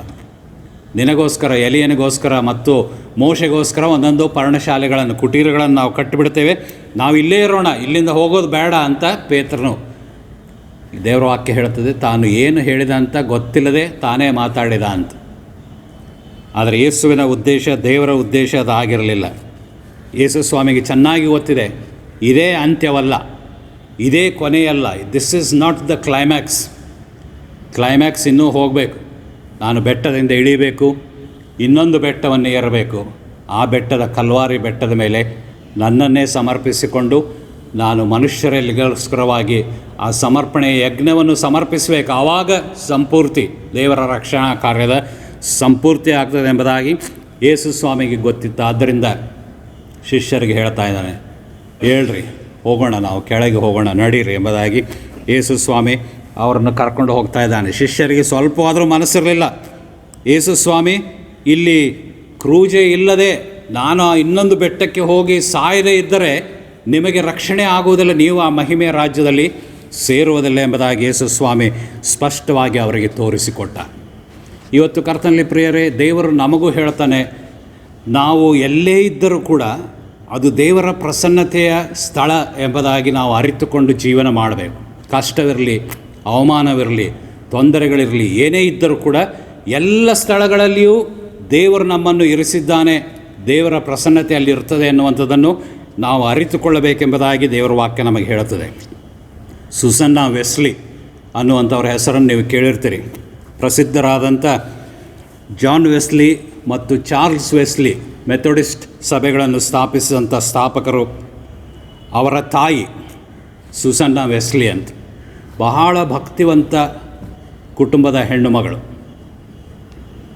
ದೊಡ್ಡದಾದಂಥ ಕುಟುಂಬದಲ್ಲಿ ಬೆಳೆದಂತ ಬಂದಂಥವಳು. ಅವರ ಚರಿತ್ರೆಯನ್ನು ನೋಡೋದಾದರೆ ಅವಳ ತಂದೆ ತಾಯಿಗಳಿಗೆ 25 ಮಕ್ಕಳಂತೆ. ಈ ಸುಸನ್ನ 25ನೇ ಮಗಳು. ಆಕೆ ಒಬ್ಬ ದೇವರ ಸೇವಕರನ್ನು ಮದುವೆ ಆಗ್ತಾಳೆ. ಮದುವೆಯಾಗಿ ಆಕೆಗೂ ಕೂಡ 19 ಮಕ್ಕಳಾಗ್ತವೆ. 19 ಮಕ್ಕಳನ್ನು ಪರಿಪಾಲನೆ ಮಾಡಿದಂಥ ಒಬ್ಬ ಮಹಾತಾಯಿ. ಬರೀ ಪರಿಪಾಲನೆ ಮಾಡಲಿಲ್ಲ, ಬದಲಾಗಿ ಮನೆಯಲ್ಲಿ ಬಹಳ ಭಕ್ತಿಯ ವಾತಾವರಣ, ಬಹಳ ಶಿಸ್ತುಬದ್ಧವಾದಂಥ ಜೀವಿತವನ್ನು ಮಕ್ಕಳಿಗೆ ಆಕೆ ತೋರಿಸಿಕೊಟ್ಟಳು. ಆಕೆ ತೋರಿಸಿಕೊಟ್ಟಂಥ ಜೀವನದ ರೀತಿಯಿಂದಲೇ ಮಕ್ಕಳು ಪ್ರಭಾವಿತರಾಗಿ ಜಾನ್ ವೆಸ್ಲಿ ಎನ್ನುವಂಥ ಒಬ್ಬ ದೊಡ್ಡ ದೇವರ ಸೇವಕ ಆದ. ಅವರು ಹೇಳುವಂಥದ್ದು, ಜಾನ್ ವೆಸ್ಲಿ ಅವರು ಹೇಳ್ತಾರೆ, ನನ್ನ ತಾಯಿಯಿಂದ ನಾನು ಕಲಿತಷ್ಟನ್ನು ಈ ನಮ್ಮ ಇಂಗ್ಲೆಂಡ್ ದೇಶದ ಎಲ್ಲ ಥಿಯಾಲಜಿಯನ್ಸ್ನಿಂದ ಕೂಡ ನಾನು ಕಲೀಲಿಲ್ಲ ಅಂತ. ತಾಯಿ ಅಷ್ಟೊಂದು ವಿಶೇಷವಾದ ರೀತಿಯಲ್ಲಿ ಆ ಮಕ್ಕಳನ್ನು ದೈವಜ್ಞಾನದಲ್ಲಿ, ದೇವರ ವಾಕ್ಯದ ಅಭ್ಯಾಸದಲ್ಲಿ ಶಿಸ್ತುಬದ್ಧವಾದ ರೀತಿಯಿಂದ ಬೆಳೆಸಿದಂಥವಳು.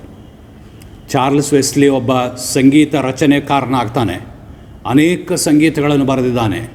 ಜಾನ್ ವೆಸ್ಲಿ ಮತ್ತು ಚಾರ್ಲ್ಸ್ ವೆಸ್ಲಿಯವರ ಮೂಲಕವಾಗಿ ಇಡೀ ಇಂಗ್ಲೆಂಡ್ ದೇಶದಲ್ಲಿ, ಅಮೆರಿಕ ದೇಶದಲ್ಲಿ ದೊಡ್ಡ ಕ್ರಾಂತಿ ಆಯಿತು. ಮೆಥೋಡಿಸ್ಟ್ ಸಭೆಗಳು ಉದ್ಭವ ಆದವು. ದೊಡ್ಡ ಕ್ರಾಂತಿಯಾಗಿ ದೇವರವರ ಮೂಲಕವಾಗಿ ಅನೇಕ ಸಭೆಗಳನ್ನು ಸ್ಥಾಪನೆ ಮಾಡಿದ. ಇವತ್ತು ಅಂಥ ತಾಯಿ ಸುಸನ್ನ ವೆಸ್ಲಿ ಒಂದು ಮಾತು ಹೇಳ್ತಾಳೆ, ಧರ್ಮ ಎಂಬುದು ಬರೀ ಚರ್ಚಿಗೆ, ದೇವಾಲಯಕ್ಕೆ ಅಥವಾ ನಮ್ಮ ಏಕಾಂತ ಕೋಣೆಗೆ ಮಾತ್ರ ಸೀಮಿತ ಆಗಿರಬಾರ್ದು. ಧರ್ಮ ಅನ್ನುವಂಥದ್ದು ಬರೀ ಚರ್ಚ್ನಲ್ಲಿ ಅಥವಾ ನಮ್ಮ ಏಕಾಂತ ಕೋಣೆಗಳಲ್ಲಿ, ಮನೆಗಳಲ್ಲಿ ಪ್ರತ್ಯೇಕವಾಗಿ ಮಾಡುವಂಥ ಒಂದು ಕಾರ್ಯ ಆಗಿರಬಾರ್ದು. ಪ್ರಾರ್ಥನೆ ಮತ್ತು ಧ್ಯಾನಗಳು ಕೂಡ ಬರೀ ಆಚರಣೆ, ಧರ್ಮದ ಆಚರಣೆ, ಪ್ರಾರ್ಥನೆ ಮತ್ತು ಧ್ಯಾನಗಳಲ್ಲಿ ಮಾತ್ರ ಅಡಕ ಆಗಿರಬಾರ್ದು. ಆದ್ದರಿಂದ ದೇವರಲ್ಲಿ ಪ್ರಾರ್ಥನೆ ಮಾಡಿ ಬೇಡಿಕೊಳ್ತಾಳೆ. ಅವುಗಳನ್ನು ಬಿಟ್ಟು, ಅವು ಬೇಕು ನಿಜ, ಆದರೆ ಅವುಗಳನ್ನು ಬಿಟ್ಟು ನಾನು ಎಲ್ಲೆಲ್ಲಿ ಇರ್ತೇನೋ ಅಲ್ಲೆಲ್ಲ ನಿನ್ನ ಪ್ರಸನ್ನತೆಯನ್ನು ಕಾಣುವುದಕ್ಕೆ ನನಗೆ ಸಹಾಯ ಮಾಡುವಂತ. ಬೆಟ್ಟದ ಮೇಲೆ ದೇವರ ಪ್ರಸನ್ನತೆಯನ್ನು ಕಂಡು ಇಲ್ಲೇ ಇದ್ದು ಬಿಡೋಣ ಸ್ವಾಮಿ ಅಂತ ಶಿಷ್ಯರು ಹೇಳಿದರು. ಆದರೆ ಯೇಸು ಸ್ವಾಮಿ ಇಲ್ಲ, ನಡೀರಿ ಕೆಳಗೆ ಹೋಗೋಣ, ಇನ್ನೂ ಮಾಡಬೇಕಾದಂಥದ್ದು ಭಾಳಷ್ಟು ಇದೆ ಅಂತ ಯೇಸು ಸ್ವಾಮಿ ಹೋದ. ಇಲ್ಲಿ ಮಾತ್ರವಲ್ಲ, ದೇವರ ಪ್ರಸನ್ನತೆ ಎಲ್ಲ ಕಡೆಗಳಲ್ಲಿ ಇರಬೇಕನ್ನುವಂಥದ್ದನ್ನು ಆತನು ತೋರಿಸಿಕೊಟ್ಟ. ಕರ್ತನಲ್ಲಿ ಪ್ರಿಯರೇ, ಇವತ್ತು ನಾವು ಕೂಡ ಶಿಷ್ಯರಂತೆ ಎಷ್ಟೋ ಸಮಯ ನಮ್ಮ ಸೇವೆ ಎಲ್ಲ ರೀತಿಯಲ್ಲಿ ಅನುಕೂಲಕರವಾಗಿರುವಾಗ ನಾವು ಮಾಡೋದಕ್ಕೆ ಭಾಳ ಇಷ್ಟಪಡ್ತೇವೆ, ಸಂತೋಷ ಪಡ್ತೇವೆ. ಆದರೆ ಯಾವಾಗ ಕಷ್ಟಗಳು, ಅವಮಾನಗಳು, ಹಿಂಸೆಗಳು ಬರ್ತಾವೋ ಆವಾಗ ನಾವು ಹಿಂದೆ ಬೀಳೋದಕ್ಕೆ ಪ್ರಾರಂಭ ಮಾಡ್ತೇವೆ. ಆದರೆ ಯೇಸು ಸ್ವಾಮಿ ಹೇಳುವಂಥದ್ದು, ದೇವರ ವಾಕ್ಯ ಹೇಳುವಂಥದ್ದು, ದೇವರ ಕರ್ತನಾದ ಯೇಸುವಿನ ಶ್ರಮೆಯಲ್ಲಿ ಪಾಲುಗಾರರಾಗದ ಹೊರತು ನಿಮಗೆ ಮಹಿಮೆಯಲ್ಲಿ ಪಾಲಿಲ್ಲ. ರೋಮಾಪುರದವರಿಗೆ ಬರೆಯುವಾಗ 8ನೇ ಅಧ್ಯಾಯದ 17ನೇ ವಚನದಲ್ಲಿ ಅಪೊಸ್ತಲನಾದ ಪೌಲನು ಬರೀತಾನೆ. ರೋಮಾಪುರ 8:17 ಕ್ರಿಸ್ತನಿಗೆ ಸಂಭವಿಸಿದ ಬಾಧೆಗಳಲ್ಲಿ ನಾವು ಪಾಲುಗಾರರಾಗುವುದರಾದರೆ ಆತನ ಮಹಿಮೆಯಲ್ಲಿ ಕೂಡ ನಾವು ಪಾಲುಗಾರರಾಗ್ತೇವೆ ಅಂತ. ಇವತ್ತು ಅಂಥ ರೀತಿಯಲ್ಲಿ ಅನೇಕ ಜನರು ಆ ಕಷ್ಟದ, ಸಂಕಷ್ಟದ, ಹಿಂಸೆಯ ಮಾರ್ಗವನ್ನು ದಾಟಿ ಬಂದದ್ದರಿಂದ ನೀವು ಆ ಕ್ರಿಸ್ತನನ್ನು ಅರಿತುಕೊಳ್ಳೋದಕ್ಕೆ ಸಹಾಯವಾಗಿದೆ ಪ್ರಿಯರೇ. ಇಲ್ಲವಾದರೆ ಹಿಂಸೆಗೆ ಹೆದರಿಕೊಂಡು ಆದಿ ಕ್ರೈಸ್ತ ಸಭೆಯಲ್ಲಿದ್ದಂಥ ಜನರು ಎಲ್ಲರೂ ಈ ಕ್ರಿಸ್ತನನ್ನು ತೊರೆದು ಹೋಗಿಬಿಟ್ಟಿದ್ದರೆ ಇವತ್ತು ಕ್ರೈಸ್ತ ಮತ ಇಡೀ ವಿಶ್ವದಲ್ಲಿ ಹರಡ್ತಾ ಇರಲಿಲ್ಲ. ಕೊರಿಯಾ ದೇಶದಲ್ಲಿ, ಕಮ್ಯುನಿಸ್ಟ್ ರಾಷ್ಟ್ರ ಉತ್ತರ ಕೊರಿಯಾ, ಅಲ್ಲಿ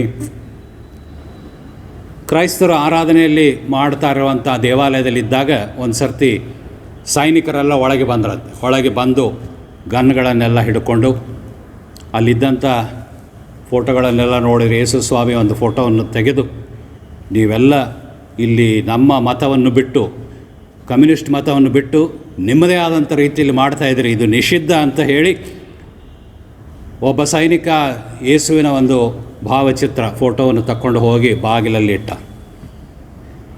ಬಾಗಿಲಲ್ಲಿಟ್ಟು ಇವ್ರಿಗೆಲ್ಲ ಅಪ್ಪಣೆ ಮಾಡಿದ್ರು, ಗನ್ ಹಿಡ್ಕೊಂಡು ನಡೀರಿ, ಎಲ್ಲರೂ ಹೋಗ್ರಿ, ಒಬ್ಬೊಬ್ಬರಾಗಿ ಹೋಗ್ರಿ, ಅಲ್ಲಿ ಹೋಗುವಾಗ ಆ ಫೋಟೋವನ್ನು ತುಳಿದು ಅದರ ಮೇಲೆ ನೀವು ಉಗುಳಿ ಹೋಗಬೇಕು ಎಂಬುದಾಗಿ. ಎಲ್ಲರೂ ಭಯದಿಂದ ಒಬ್ಬೊಬ್ಬರಾಗಿ ಮಾಡುವುದಕ್ಕೆ ಮನಸ್ಸಿಲ್ಲದಿದ್ದರೂ ಕೂಡ ಒಬ್ಬೊಬ್ಬರಾಗಿ ಹೋಗಿ ಆ ಫೋಟೋವನ್ನು ತುಳಿದು ಅದರ ಮೇಲೆ ಉಗುಳಿ ಹೋಗೋದಕ್ಕೆ ಪ್ರಾರಂಭ ಮಾಡಿದರು. ಅವ್ರ ಮಧ್ಯದಲ್ಲಿ ಒಬ್ಬ 10-12 ವರ್ಷದ ಬಾಲಕಿ ಕೂಡ ಇದ್ಲಂತೆ. ಆ ಬಾಲಕಿ ಏನು ಮಾಡಿಲ್ಲ ಅಂದರೆ, ಹೋಗಿ ಆ ಫೋಟೋವನ್ನು ಹಿಂಗೆ ಮಾಡೋದಕ್ಕೆ ನನ್ನ ಸ್ವಾಮಿಗೆ ಅವಮಾನ ಮಾಡ್ತಾ ಇದ್ದಾರೆ ಅಂತ ಆಕೆ ಏನು ಮಾಡಿಲ್ಲ ಅಂದರೆ, ಅಲ್ಲಿ ಹೋಗಿ ಆ ಫೋಟೋವನ್ನು ತುಳಿಯುವುದರ ಬದಲಾಗಿ ಎತ್ತಿಕೊಂಡು ಅದರ ಮೇಲೆ ಉಗುಳಿದಂಥ ಎಲ್ಲ ಉಗುಳುಗಳನ್ನು ತನ್ನ ಬಟ್ಟೆಯಿಂದ ಒರೆಸೋದಕ್ಕೆ ಪ್ರಾರಂಭ ಮಾಡಿಲ್ಲ. ಈ ಸಿಪಾಯಿ ಜೋರಾಗಿ ಸಿಟ್ಟಾಗಿ, ನಾನು ಏನು ಹೇಳಿದರೆ ಏನು ಮಾಡ್ತಾಯಿದ್ದೀನಿ ನೀನು ಅಂತಂದು ಹೇಳಿ ಅದರ ಮೇಲೆ ನೀನು ತುಳಿದು ಉಗುಳಿ ಹೋಗಬೇಕಂತ ಹೇಳುವಾಗ, ಇಲ್ಲ ನಾನು ಉಗುಳೋದಿಲ್ಲ, ಆ ಉಗುಳನ್ನು ನಾನು ಒರೆಸ್ತೇನೆ ಅಂತ ಇನ್ನಷ್ಟು ಒರೆಸೋದಕ್ಕೆ ಪ್ರಾರಂಭ ಮಾಡುವಾಗ ಆಕೆಯನ್ನು ಬಂದೂಕಿನಿಂದ ಹೊಡೆದು ಸಾಯಿಸಿದರು. ಇಂಥ ಅನೇಕ ಉದಾಹರಣೆಗಳನ್ನು ನಾವು ಹೇಳ್ತಾ ಹೋಗ್ಬೋದು ಪ್ರಿಯರೇ. ಆದಿ ಕ್ರೈಸ್ತ ಸಭೆಯ ಚರಿತ್ರೆಯನ್ನು ನಾವು ನೋಡೋದಾದರೆ ಬೇರೆ ಬೇರೆ ರೀತಿಯಿಂದ ಜನರು ಯೇಸುವಿನ ನಿಮಿತ್ತವಾಗಿ ಹಿಂಸೆಯನ್ನು ಅನುಭವಿಸಿದ್ದಾರೆ, ಕಷ್ಟವನ್ನು ಅನುಭವಿಸಿದ್ದಾರೆ, ತಮ್ಮ ಪ್ರಾಣವನ್ನೇ ಕಳೆದುಕೊಂಡಿದ್ದಾರೆ. ಅವರೆಲ್ಲ ಇವತ್ತು ಒಂದೊಂದು ಬೀಜದ ಉಪಾದಿಯಲ್ಲಿ ಬಿದ್ದು ಸಭೆಗಳ ಉಗಮಕ್ಕೆ ಕಾರಣರಾಗಿದ್ದಾರೆ. ಆದ್ದರಿಂದಲೇ ಒಂದು ವಾಡಿಕೆಯ ಮಾತು ಬೆಳೆದು ಬಂದಿದೆ, the blood of the martyr is the seed of the church ಎಂಬುದಾಗಿ. The blood of the martyr is the seed of the church. ಹತಸಾಕ್ಷಿಗಳ ಒಂದೊಂದು ರಕ್ತದ ಹನಿ ಬಿಂದುಗಳು ಕೂಡ ಒಂದೊಂದು ಸಭೆಗಳ ಉಗಮಕ್ಕೆ ಕಾರಣವಾಗಿವೆ ಅಂತ. ಯೇಸು ಸ್ವಾಮಿ ಶಿಷ್ಯರು ಇಲ್ಲಿ ಅಲ್ಲಗಳೆದರು, ಇಲ್ಲೇ ಇದ್ದುಬಿಡೋಣ ಸ್ವಾಮಿ, ಇದೇ ಬಾಣ ಚೆನ್ನಾಗಿದೆ ಅಂತ ಹೇಳಿದರು. ಆದರೆ ಮುಂದೆ ನಾವು ನೋಡ್ತೇವೆ, ಯೇಸುವಿನ ಶ್ರಮೆಯನ್ನು ಮರಣವನ್ನು ಕಂಡಂಥ ಶಿಷ್ಯರು ಹೊರಟು ಹೋಗಿ ಅವರು ಕೂಡ ಅದೇ ರೀತಿಯಾಗಿ ಹತಸಾಕ್ಷಿಗಳಾಗಿ ಸತ್ತರೆಂಬುದಾಗಿ ನಾವು ಕಾಣುತ್ತೇವೆ. ಹೋದ ವಾರದಲ್ಲಿ ಈ 12 ಜನ ಯೇಸುವಿನ ಶಿಷ್ಯರು ಯಾವ ರೀತಿಯಲ್ಲಿ ಮರಣ ಹೊಂದಿದ್ದಾರೆ ಎಂಬುದನ್ನು ನಾವು ಕೇಳಿದ್ದೇವೆ. ಬೇರೆ ಬೇರೆ ಕಡೆಗಳಲ್ಲಿ ಹೋದರೂ ಸುವಾರ್ತೆ ನಿಮಿತ್ತವಾಗಿ, ಕ್ರಿಸ್ತನ ನಿಮಿತ್ತವಾಗಿ ಹತಸಾಕ್ಷಿಗಳಾದರು. ಅನೇಕರು ಬರ್ಚಿಯಿಂದ ಕೊಲ್ಲಲ್ಪಟ್ಟರು, ಅನೇಕರು ಶಿರಚ್ಛೇದನ ಮಾಡಿ ಕೊಲ್ಲಲ್ಪಟ್ಟರು, ಅನೇಕರಿಗೆ ಬೇರೆ ಬೇರೆ ರೀತಿಯ ಹಿಂಸೆಗಳನ್ನು ಕೊಟ್ಟು ಸಾಯಿಸಿದರು ಎಂಬುದಾಗಿ ನಾವು ಕಾಣುತ್ತೇವೆ. ಆದ್ದರಿಂದ ಪ್ರಿಯರೇ, ಇವತ್ತು ದೇವರ ವಾಕ್ಯ ನಮಗೆ ಹೇಳುತ್ತದೆ, ಯೇಸುವಿನ ಶ್ರಮೆಯಲ್ಲಿ ಪಾಲುಗಾರರಾದರೆ ಮಾತ್ರ ನಮಗೆ ಆತನ ಮಹಿಮೆಯಲ್ಲಿ ಕೂಡ ಪಾಲು, ಆತನ ರಾಜ್ಯದಲ್ಲಿ ಕಿರೀಟ ಸಿಕ್ಕುತ್ತದೆ ಎಂಬುದಾಗಿ ನಾವು ಕಾಣುತ್ತೇವೆ. ಆದ್ದರಿಂದ ಯೇಸು ಸ್ವಾಮಿ ಪ್ರಕಾಶ ಹೊಂದಿದಂತೆ ನಮ್ಮ ಹೃದಯದಲ್ಲಿ ಕೂಡ ಆ ಪ್ರಕಾಶ ಹೊಳಿತದೆ ಎಂಬುದಾಗಿ ದೇವರ ವಾಕ್ಯ ಹೇಳುತ್ತದೆ. ಆ ಪ್ರಕಾಶ ಹೊಳೆಯಬೇಕಾದರೆ ಪ್ರಕಾಶ ರೂಪನಾದಂಥ ಆ ಯೇಸುವನ್ನು ನಮ್ಮಲ್ಲಿ ನಾವು ಸ್ವೀಕಾರ ಮಾಡಿಕೊಳ್ಳಬೇಕು. ಕೀರ್ತನೆಗಾರನು ಹೇಳ್ತಾನೆ, 34ನೇ ಕೀರ್ತನೆ 5ನೇ ವಚನದಲ್ಲಿ, 34ನೇ ಕೀರ್ತನೆಯ 5ನೇ ವಚನದಲ್ಲಿ ಹೇಳ್ತಾನೆ, ಆತನನ್ನೇ ದೃಷ್ಟಿಸಿದವರು ಪ್ರಕಾಶವನ್ನು ಹೊಂದಿದರು, ಅವರ ಮುಖವು ಲಜ್ಜೆಯಿಂದ ಕೆಡುವುದೇ ಇಲ್ಲ ಅಂತ. ನೋಡಿರಿ, ದೇವರು ಅಷ್ಟೊಂದು ತನ್ನ ಪ್ರಕಾಶವನ್ನು ನಮಗೂ ಅನುಗ್ರಹಿಸಿ ನಮ್ಮ ಮುಖ ಲಜ್ಜೆಯಿಂದ ಕೆಡದ ಹಾಗೆ ಮಾಡ್ತಾನೆ. ಕೊರಿಂಥದವರಿಗೆ ಬರೆಯುವಾಗಲೂ ಕೂಡ ಪೌಲನು ಇದನ್ನೇ ಹೇಳ್ತಾನೆ. ಕೊರಿಂಥದವರಿಗೆ ಬರೆದ 2ನೇ ಪತ್ರಿಕೆಯಲ್ಲಿ 3ನೇ ಅಧ್ಯಾಯ 18ನೇ ವಚನದಲ್ಲಿ ಹೇಳ್ತಾನೆ, ನಾವೆಲ್ಲರೂ ಮುಸುಕು ತೆಗೆದಿರುವ ಮುಖದಿಂದ ಕರ್ತನ ಪ್ರಭಾವವನ್ನು ದರ್ಪಣದಲ್ಲಿ ಕಾಣಿಸುತ್ತದೋ ಎಂಬಂತೆ ದೃಷ್ಟಿಸುವವರಾಗಿದ್ದು, ಪ್ರಭಾವದಿಂದ ಅಧಿಕ ಪ್ರಭಾವಕ್ಕೆ ಹೋಗುತ್ತಾ ಆ ಪ್ರಭಾವದ ಸಾರೂಪ್ಯವುಳ್ಳವರೇ ಆಗುತ್ತೇವೆ. ಇದು ದೇವರಾತ್ಮನಾಗಿರುವ ಕರ್ತನ ಕೆಲಸಕ್ಕನುಸಾರವಾದದ್ದೇ. ನೋಡಿರಿ, ದೇವರ ವಾಕ್ಯ ಎಂಥ ಗೌರವ ನಮಗೆ ಕೊಡ್ತದೆ. ಯೇಸುವಿನ ಸಾರೂಪ್ಯಕ್ಕೆ, ಯೇಸುವಿನ ಪ್ರಕಾಶದ ಸಾರೂಪ್ಯಕ್ಕೆ ನಾವು ಅದರಂತೆ ಆಗ್ತೇವೆ ಅನ್ನುವಂಥದ್ದು. ದೇವರ ವಾಕ್ಯದ ಮೂಲಕವಾಗಿ ಅನೇಕ ಸಮಯಗಳಲ್ಲಿ ದೇವರು ನಮ್ಮನ್ನು ತನ್ನ ಮಕ್ಕಳನ್ನು ಆಗಿ ಸ್ವೀಕಾರ ಮಾಡೋದನ್ನು ಕಾಣುತ್ತೆ. ಯೋಹಾನನ ಸುವಾರ್ತೆ 1:12ರಲ್ಲಿ ಯೇಸು ಸ್ವಾಮಿ ತಾನೇ ಹೇಳ್ತಾನೆ, ಯಾರ್ಯಾರು ಆತನನ್ನು ಅಂಗೀಕರಿಸಿದರೋ, ಅಂದರೆ ಆತನ ಹೆಸರಿನಲ್ಲಿ ನಂಬಿಕೆ ಇಟ್ಟರೋ ಅವರಿಗೆ ದೇವರ ಮಕ್ಕಳಾಗುವಂಥ ಅಧಿಕಾರ ಕೊಟ್ಟನು. ದೇವರು ಇವತ್ತು ನಮ್ಮೆಲ್ಲರನ್ನೂ ತನ್ನ ಬೆಳಕಿನ ಪ್ರಜೆಗಳಾಗಿ ಜೀವಿಸುವುದಕ್ಕೆ ಕರೀತಾನೆ. ಪ್ರಿಯರೇ, ಯೇಸು ಸ್ವಾಮಿಯ ಈ ರೂಪಾಂತರದ ಮೂಲಕವಾಗಿ, ಪ್ರಕಾಶ ರೂಪನಾದಂಥ ಯೇಸುವಿನ ಆ ದರ್ಶನದ ಮೂಲಕವಾಗಿ ಶಿಷ್ಯರು ಅವರು ವಿಶೇಷವಾದ ಅನುಭವವನ್ನು ಹೊಂದಿಕೊಂಡಂತೆ ನಾವು ಕೂಡ ಯೇಸುವಿನ ಪ್ರಸನ್ನತೆಯನ್ನು ಬಯಸಿ ಬರೋಣ.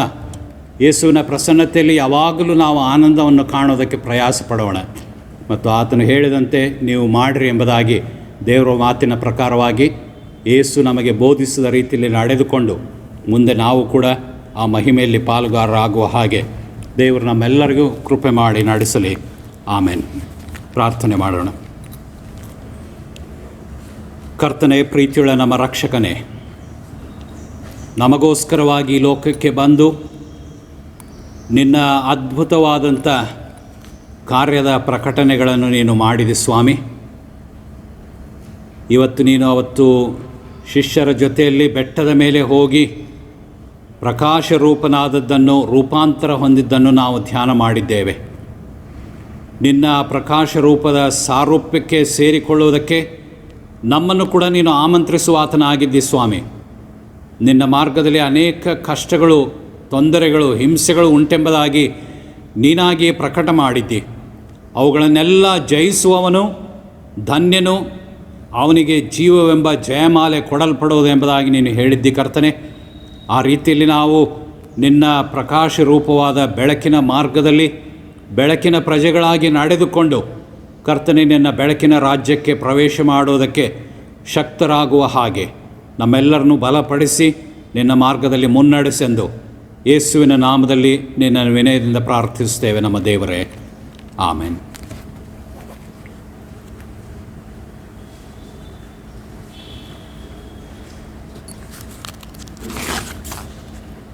ನಾವು ಸಂಗೀತದಲ್ಲಿ 30ನೇ ಸಂಗೀತವನ್ನು ಹಾಡೋಣ. ಸಂಗೀತ 30, ಈ ಸಂಗೀತದಿಂದ 1, 4 ಮತ್ತು 6ನೇ ಚರಣವನ್ನು ಹಾಡೋಣ.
ಬಿಜೋಪುರಿಂದ ದೈವಾಶೀರ್ವಾದವನ್ನು ಹೊಂದಿಕೊಂಡ ನಂತರ ಸಂಗೀತದಲ್ಲಿ 11ನೇ ಸಂಗೀತದ 3ನೇ ಚರಣವನ್ನು ಹಾಡೋಣ. ನಾವೆಲ್ಲರೂ ಮನಸ್ಸಿನಿಂದ ಪ್ರಭುವಿನ ಪ್ರಾರ್ಥನೆಯನ್ನು ಆರೈಕೆ ಮಾಡೋಣ. ಪರಲೋಕದಲ್ಲಿರುವ ನಮ್ಮ ತಂದೆ, ನಿನ್ನ ನಾಮವು ಪರಿಶುದ್ಧವೆಂದೆನಿಸಲ್ಪಡಲಿ, ನಿನ್ನ ರಾಜ್ಯವು ಬರಲಿ, ನಿನ್ನ ಚಿತ್ತವು ಪರಲೋಕದಲ್ಲಿ ನೆರವೇರುವ ಪ್ರಕಾರ ಭೂಲೋಕದಲ್ಲಿ ನೆರವೇರಲಿ. ನಮ್ಮ ಅಂದಿನದ ಆಹಾರವನ್ನು ಇವತ್ತು ದಯಪಾಲಿಸು. ನಮಗೆ ತಪ್ಪು ಮಾಡಿದವರು ನಾವು ಕ್ಷಮಿಸಂತೆ ನಮ್ಮ ತಪ್ಪುಗಳನ್ನು ಕ್ಷಮಿಸು. ನಮ್ಮನ್ನು ಶೋಧನೆಯೊಳಗೆ ಸೇರಿಸಿದ ಕೇಡಿನಿಂದ ತಪ್ಪಿಸು. ಯಾಕಂದರೆ ರಾಜ್ಯವು ಬಲವು ಮಹಿಮೆಯು ಸದಾ ಕಾಲದಿಂದ ಸ್ವಾಮಿ. ಆಮೇಲೆ ವಿಶ್ವಾಸದಿಂದ ಕರ್ತನ ಆಶೀರ್ವಾದವನ್ನು ಹೊಂದಿಕೊಳ್ಳೋಣ. ಶಾಂತಿದಾಯಕನಾದ ದೇವರು ತಾನೇ ನಿಮ್ಮನ್ನು ಪರಿಪೂರ್ಣವಾಗಿ ಪವಿತ್ರ ಮಾಡಲಿ. ನಮ್ಮ ಕರ್ತನಾದ ಯೇಸು ಕ್ರಿಸ್ತನು ಪ್ರತ್ಯಕ್ಷನಾದಾಗ ನಿಮ್ಮ ಆತ್ಮ, ಪ್ರಾಣ, ಶರೀರಗಳು ದೋಷವಿಲ್ಲದೆ ಸಂಪೂರ್ಣವಾಗಿ ಕಾಣಿಸುವಂತೆ ಕಾಪಾಡಲ್ಪಡಲಿ. ತಂದೆ, ಕುಮಾರ, ಪವಿತ್ರಾತ್ಮನಾದ ತ್ರಯೇಕ ದೇವರ ಆಶೀರ್ವಾದ ಈಗಲೂ ಯಾವಾಗಲೂ ನಿಮ್ಮೆಲ್ಲರೊಂದಿಗೆ ನೆಲೆಯಾಗಿರಲಿ.